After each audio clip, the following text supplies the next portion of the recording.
салом алейкум дӯстон, созин хубен ҳаматон. имрӯз худо хоста бошад и хоби бародармонро таъбир мекунем.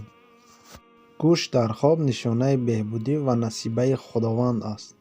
гӯшти хук дар хоб боигарӣ бо роҳи ҳаром ба даст оварда шудааст.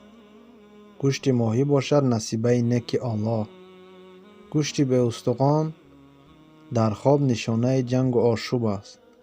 гӯшти инсон дар хоб агар обпаз ё дампаз бошад, рамзи боигарӣ аст. рафту хом бошад, нишонаи ғайбату бадгӯӣ аст. шахсе ки дар хобаш гӯшти инсонро истеъмол мекунад, дар ғайбаш ӯро бадгӯӣ мекунад. нафаре ки дар хобаш гӯшт бирён мекунад, аз бадгӯӣ эмин мемонад.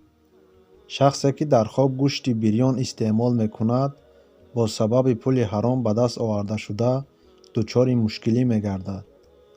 гӯшти шутур дар хоб боигарӣ ба даст овардашуда аст ва таъбири дигари он беморӣ аст. дар хоб истеъмол кардани гӯшти шутур аз қувваву қудрати душманон дарак медиҳад. харидан ё фурӯхтани гӯшт дар хоб аз даст додани дороиро маънидод мекунад. истеъмоли гӯшти гӯсфанд дар хоб шаҳодати ҷангу душманӣ асту истеъмоли гӯшти гов нишонаи хасташавӣ. баъзеҳо мегӯянд, истеъмоли гӯшти гов дар хоб маъное аз ташвишҳо раҳо ёфтанро дорад. истеъмоли гӯшти мурғ ё qoз дар хоб нишонаи некӣ аст.